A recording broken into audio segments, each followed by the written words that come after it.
Hey everybody, what's going on? Welcome to an all-new Crossin Streams. As always, I am your host, the real Geno Reynolds, and today we're going to be talking about Disenchantment Part 1. This is the new Netflix fantasy cartoon series from the Simpsons creator Matt Groening, and I have to warn you, there will be spoilers in this review. Princess Tia Beanie, Maria Beanie de la Rochambeau Drunkowitz, or Bean for short, thankfully, Princess of Dreamland, just wants to live her own life. She doesn't want to follow the expectations of her father, King Zog.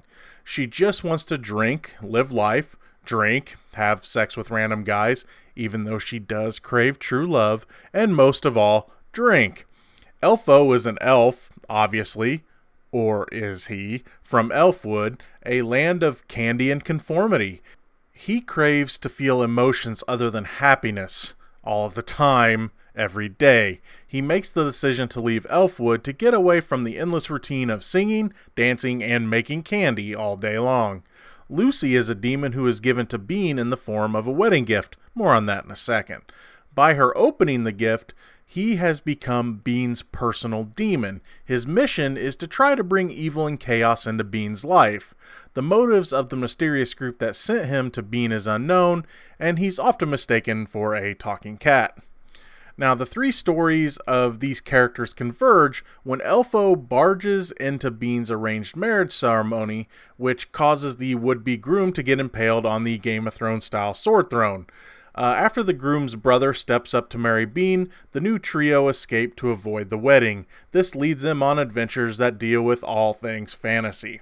Now, when I first heard about this series as a fan of all things fantasy, I was excited to see it, but I did have a few fears going in. My biggest fear was that there would be humor that didn't fit within a fantasy universe. So, did I have a right to my fear? Well, yes and no. Let me just say this. In the end, I liked the show's first season, or part 1 as they're calling it. There is a lot to like, but there is also one big glaring problem, and it's exactly what I feared. While the show does get pretty smart with some of its humor as it pertains to a fantasy world, it also throws in references that would only make sense to us in the here and now. Long story short, I hate it when movies and TV shows do that crap. If you can't write humor that fits into your universe, which the writers of the show have proven that they can because a lot of the humor does, then that's just lazy writing. That's like the writing room for those stupid parody movies like Epic Movie, Meet the Spartans, Vampires Suck, and crap like that. Come on, writers of Disenchantment. Don't be like those movies. Okay, so with my biggest gripe out of the way, or at least what is kind of my biggest gripe, because you'll find that out here in a second. I have another decent-sized gripe with the show. Let me talk about what I do like, the main characters. The trio of Bean, Elfo, and Lucy are a lot of fun to watch. You have Bean, who wants to be free and not be tied down by the weight of the kingdom, so to speak. You have Elfo, who wants a different life so bad that he basically becomes a blood bank for the king. Elf blood is magic, and this becomes a big plot point throughout the season, and he's actually okay with this. He also has a thing for big girls, meaning tall people, by the way, just like his dad. And his big girl is Bean.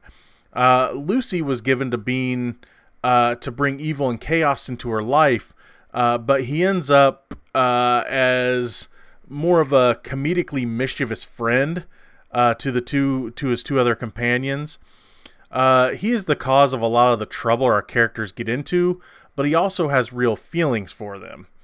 He's able to show real love and empathy towards them, something that he shouldn't be feeling when something really bad happens to one of them. The three of them make a fun group that throughout the series may give each other a lot of crap, but they truly do care for each other in the end. The supporting characters are pretty hit and miss. King Zog is pretty entertaining and funny, but the character actually has some real pain hidden behind the humor. The plot behind the elf's blood plays big time into that pain. I also liked Big Joe, who is destined to be the show's recurring villain. In a way, I'd say it's basically Sideshow Bob. If you're looking for an example of how I think that villain's going to work, Prince Derek, who is the son of King Zog and Queen Una, Bean's stepmother, is basically the Ralph Wiggum of the show. You pretty much probably know what I'm talking about there. While I'm fine with pretty much all of the characters in some way, shape, or form, there is a character that I can't stand, and I'm sorry, I'm probably gonna cuss during this, so just be warned, because this character drives me nuts, and it's not the character per se, but it's something about the character. That character is Prince Geisbert, Bean's original arranged fiance. Well, I thought it was funny that Geisbert's parents, King Lorenzo and Queen Bunny, are not only man and wife, but also brother and sister. A shot of Game of Thrones, I'm sure. Prince Geisbert is played off as a mentally challenged person for laughs, and I fucking hate that shit. The jokes would have worked the same if his character was just stupid instead, but it is implied that since his parents are inbred, he is how he is. Thankfully, he's only in the show for a couple of gags, and then he fucking dies. And hey, I told you there were going to be spoilers in this. So, okay, now that I got that out of my system, let's talk about the plot and the tone of the show. I really enjoyed the plot, and there are some nice twists and turns, some obvious and some not. But the tone of the show was a bit off at times. Most of the episodes go for the laughs, and when they nail the fantasy humor, it really works. But the last 2 or 3 episodes get really serious, and I mean like deadly serious. That makes me wonder, what kind of a show does this really want to be? Are they just going to go back to silly for part 2? If so, how? The end of part 1 was pretty dark. When it comes to the animation style, it's what you would expect from the creator of The Simpsons. There's not much more I can say there. One character that does stick out to me, though, is Lucy the Demon.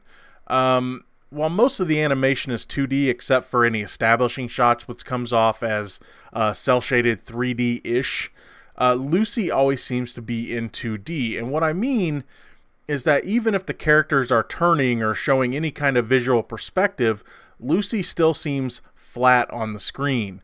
The head's always to the side, never looks forward. This gives him somewhat of an otherworldly presence, which it should, because he's a freaking demon. In a way, he reminds me of Bill from Gravity Falls with how he's animated. By the way, Lucy is by far my favorite character of the show. I love his mischievous nature, but there is a lot of heart involved in the character as well. Plus, the constant sarcasm doesn't hurt either. When it comes to the sex and violence, this show is definitely TV-14. The violence works fine and gets a little bloody here and there without taking it too far, but when it comes to sex, or in this case nudity, this show does another thing that really bothers me. Now, it will show guys' butts in this. You see the king's butt a few times. But you know how some shows and movies obstruct things just enough with set pieces, hair, other body parts, etc.? Well, this show does it all the freaking time, and it gets a little annoying. Now, I'm not saying that I want to see animated naked Simpsons-like characters' boobs or anything, but fake-out nude scenes died a long time ago in the Austin Powers era. Now, while I do have some issues with the show, the characters and main plot really kept me interested with where it is going to go next. The episodes and seasons are short enough that it makes for a somewhat enjoyable watch, and it's a quick watch. If the show can get a little smarter with its humor and drop the modern references, of course, and figure out a balanced tone, this could be a really fun show. It did a good job at building up some of its mythology in the first part, which has me curious about the future of our characters.